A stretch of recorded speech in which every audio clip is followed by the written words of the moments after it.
Ladies and gentlemen, good morning and welcome back to our YouTube channel once again. And it is my hope and prayer that this video is actually going to find you guys in good health. Personally, I am fine, as you can see. Kisumu is also fantastic. And maybe you could also let me know where you're watching the video from. The county or the country, in case you are out of the republic. Ladies and gentlemen, William Ruto was in Kisii County yesterday. And in my view, that visit to Kisii was another failed mission. One of William Ruto's key allies from Kisii County, the Nyaribari Church Member of Parliament, Jaheer Jhanda, was heckled. Kwa majina ninaitwa Jaheer Jhanda, mbunge wa Nyaribari Church. Mheshimiwa Rais, karibu sana hapa Kisii. Mimi sina mengi ya kusema. Ninataka tu kukuunga mkono. Mheshimiwa Rais, juzi umesign. Sisi kama wabunge tumepata increase ya allocation ya CDF katika kwa masuala ya basari kutoka 35% to 40%. Asante sana Mheshimiwa Rais. Pia tumeona Mheshimiwa Rais, bei ya mafuta imeshuka chini. Ndugu yangu Mheshimiwa Kibagendi, nimesikia ukisema masuala ya mafuta, lakini ni muhimu tukumbuke kwamba sio rais ambaye anapandisha ama anashukisha. There are many factors ambaye ndio inafanya bei ya mafuta inaenda juu. Ya mwisho Mheshimiwa Rais, katika constituency yangu kuna pesa ambaye kwamba ulikuwa umetuahidi ya no, ni lazima tuseme ukweli. Huo ndio ukweli wa maneno. Hata tukipiga kelele, sio rais anafanya hiyo bei ya mafuta kupanda. Kwa hivyo tu relax, tutulize boli. Mheshimiwa Rais, ulipokuja katika eneo bunge letu Nyaribari Chache, ukatupatia ahadi kwamba Nyanturago Stadium utatuwekea pesa, na Mheshimiwa Gavana, wewe pia ulitupatia ahadi. Tunaomba Mheshimiwa Gavana uanze kuweka hiyo milioni 100, alafu ingine itakuja baadaye. Ya mwisho Mheshimiwa Rais, hapana, tu relax, lazima tuseme ukweli. Mheshimiwa Rais, ya mwisho nataka kueleza kwamba ni vizuri na ni muhimu viongozi waheshimu serikali yako na wewe. Ikiwa wewe huwezi kuheshimu rais na unataka upewe msaada, utasaidiwa namna gani? Asante sana, na hii story ya kublackmail serikali tuache. Asanteni sana. So the biggest question which majority of Kenyans are asking, why are William Ruto's allies being heckled all over the country? Davis Chirchir was heckled in Bomet, one of William Ruto's key strongholds in Rift Valley. He was heckled right in front of William Ruto. William Ruto himself was heckled in Mombasa. And we've seen a lot of UDA leaders being heckled. As a matter of fact, people like Boni Aluale, Didmas Baraza can no longer sell UDA policies in Western Kenya because the ground is hostile. In this video, I want to reveal to you guys why Kenyans, the Kisii for that matter, heckled Jaheer Jhanda and the message which they are trying to send to William Samoei Arap Ruto. But before we do that, for those who are watching this channel for the first time, please take a second or two, click that subscribe button so that next time we produce a video like this, YouTube will automatically notify you. And to the subscribers, I want to continue thanking you guys for your continued support, because without that support, this channel cannot be where it is. Ladies and gentlemen, why are William Ruto allies being heckled all over the country? And for Jaheer Jhanda, this was not the first time he was being heckled. At the peak of Azimio demonstrations, that I think it must have been around July, Jaheer Jhanda went to Kisii to try and cool down the residents by bribing them from going to the demonstrations. To his shock, the residents of Kisii town rejected his money. Watch what happened to him at that time.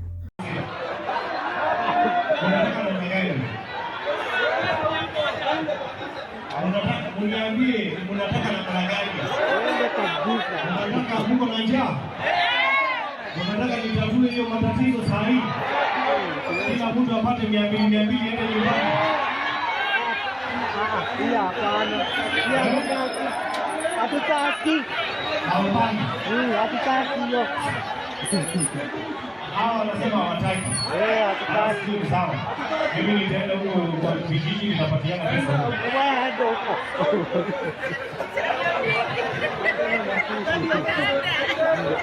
Aende kabisa. Lakini naomba maandamano nataka kuacha.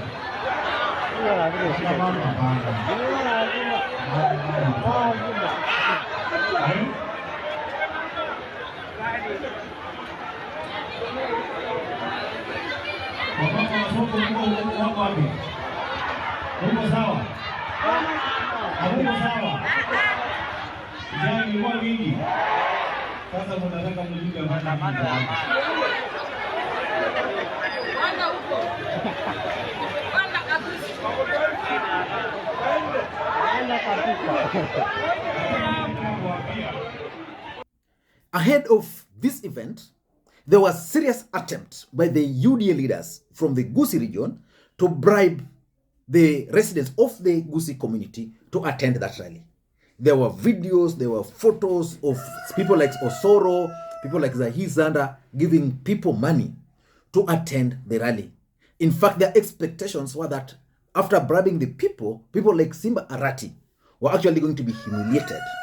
And I remember Simba Arati reading the signal early enough and delivering this warning to them. Nasikia wameapa, wamesema Saturday ndio wataonyesha rais kwamba Simba ni sio mtu. Nataka niseme mimi ni mtu ambaye ni gavana wa Kisii. Wangoje. Tufanye mkutano ya Saturday bila incident yoyote vile tumefanya leo. Hakuna JSU hapa. Askari polisi wako wachache, watu wako na amani, wamepoa, hakuna shughuli nyingi. We expect the president akija tuombe yeye maendeleo. But why was Jaheer Jhanda heckled? And what message were these people trying to send to William Ruto? Because for me, unless something is going to happen between now and 2027, William Ruto is definitely going to be a one-term president. Because already, William Ruto is not listening to anybody. He's not listening to the ground. Yesterday, I did a video about the intelligence report that was released to him.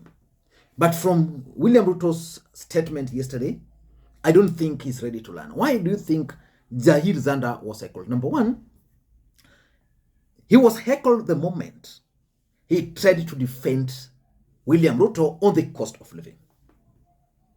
The truth is, when he began his speech, everybody listened to him and actually cheered him.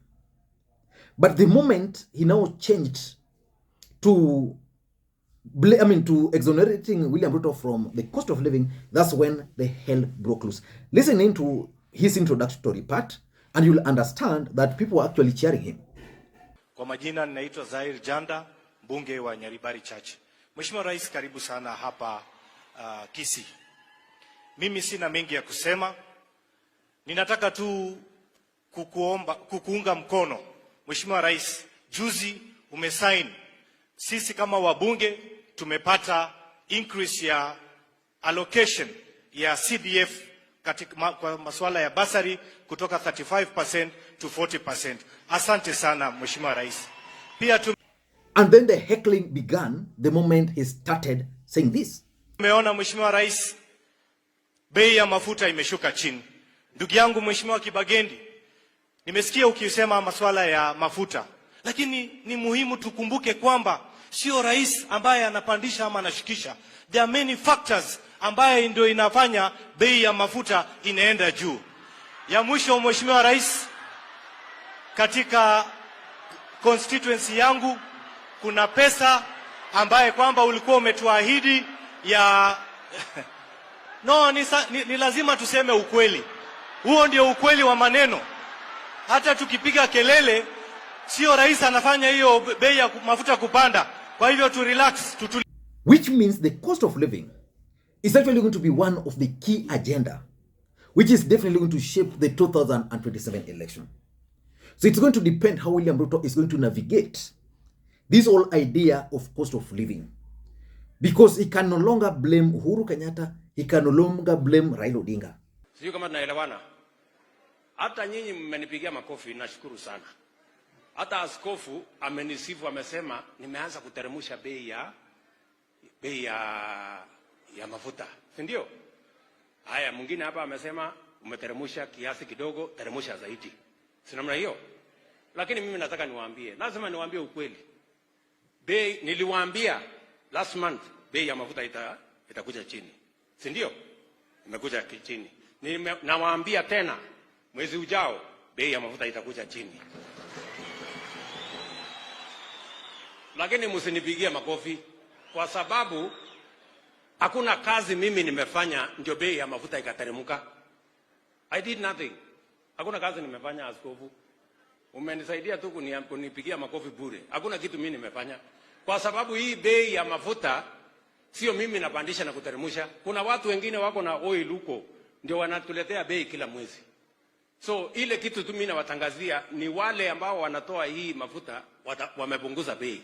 So inazidi na kupungua. Kazi yangu, kuna kazi lazima mimi nifanye. Ya kupunguza gharama ya mbolea, hiyo ni yangu mimi nitafanya. Ya kupunguza hiyo ingine, kuna ile kazi rais anaweza kufanya, kuna ile kazi rais hawezi kufanya. Lazima tuambiane ukweli, tuache kuwadanganya wananchi. Ati rais anaweza kupunguza gharama ya mafuta, atapunguza na nini? How will he do it? Sasa nasikia wengine wananiambia atitoa sasa hiyo umefanya kazi mzuri, umepunguza imefika 200, sasa fikisha 150. Sasa how am I going to do it? Lazima tuambie ukweli wananchi bana, tuache kuwadanganyana. Kuna kazi rais anaweza kufanya and that I will do na bidii. Lakini kuna kazi nyingine lazima tuambie wananchi hata kama imekuwa mzuri, mtu usiclaim credit where you have done nothing. Kama hakuna kitu umefanya, useme hujafanya kitu. Vile nimewaambia, hiyo mafuta imeteremka chini.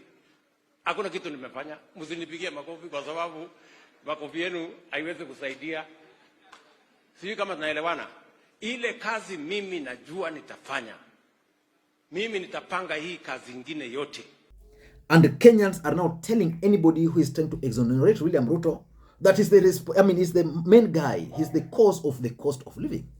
So definitely William Ruto is going to carry that burden. But of course, between now and 2027, several things can happen. But that is going to form one of the main agenda for the 2027 election. And if William Ruto were to go home, it's going to be because of the cost of living. Number two, the truth of the matter is also that Kenyans are no longer buying Kenya Kwanza lies. And that is something that William Ruto and his team should now know. They are tired.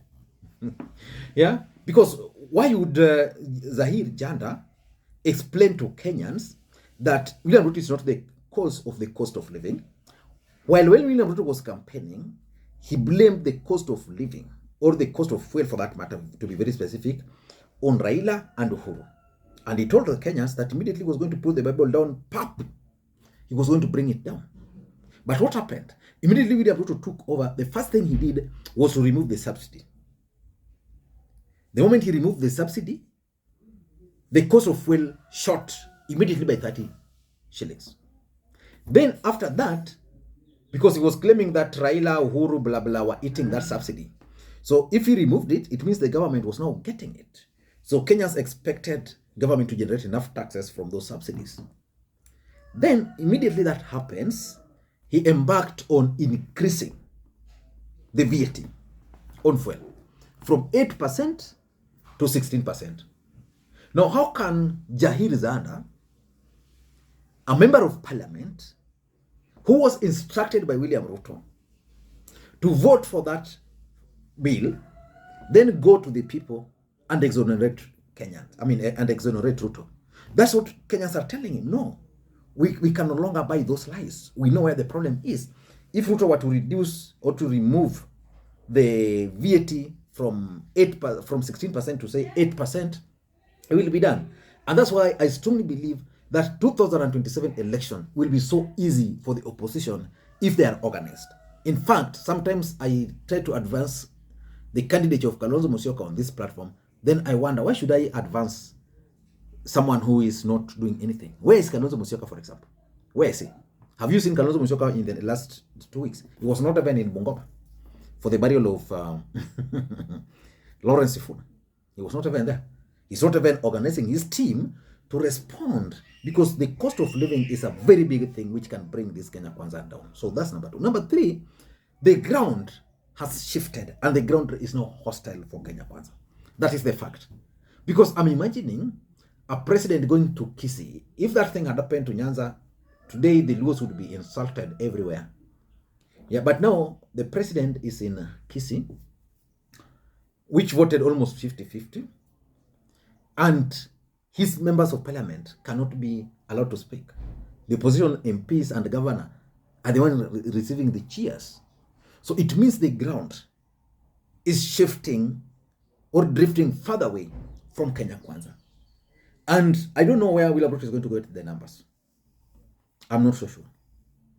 Where William Ruto is going to get the numbers for 2027, I'm not so sure. Maybe you can tell me. But for me, if I take my pen and a paper and I try to figure out that despite the serious campaigns he conducted in the last election, despite the massive rigging in the last election, William Ruto's difference between Ruto and Raila was only 200,000. And you remember how votes were, how voter apathy were created. So I'm figuring out how he will get those numbers. I don't see. Number 4, the hustler narrative is dead. That is basically what these people are trying to tell Ruto. That, you stood for common man. Common man is suffering because of the cost of fuel, cost of living. Yeah. And we don't expect you to come and blame someone else. It's your responsibility. So that's why these people are being told that, the cost of fuel has increased, not because of Ruto. They are saying he's the one who told us, he's one of us. Today, border guys, I talk to them a lot. They tell me that, Lee, some of us, we went and bought border on credit. We would easily and comfortably repay during Uhuru Kenyatta's regime. Currently, it's almost impossible to repay. So most of their motorbikes are being repossessed by their lenders. And it's a very sad situation for them if you talk to these guys. And lastly, if you ask me, I think one term is loading. The other day, I was talking to some guys who are UDA members. They are friends of mine somewhere in town here. And they told me that, Lee, because they were like, oh, Ruto is going to win second term. That's not in doubt. Then I asked them, where are the numbers? They told me numbers are in Nyanza. Yeah. Then I asked them, okay, show me those numbers in terms of percentage. Well, as long as Raila will not be running, there will be voter apathy. There are several people who will not see the need to go and vote. Then I asked him, how is that going to help Ruto? That as long as majority of Kenyans are not going, as long as the majority of Raila Odinga supporters will not be voting, that's good for Ruto. Then I told him the problem with them is that they don't know one thing. There's something called euphoria. Ruto will only succeed where euphoria is not created. But if Azimio will be able to create a euphoria against Ruto, it will not matter who will be the presidential candidate. People will just wake up in the morning to go and vote for one reason, to remove Ruto from office. Simple. I don't know what you think. That's my take. Until next time, this is Lee Makwiny. Bye-bye.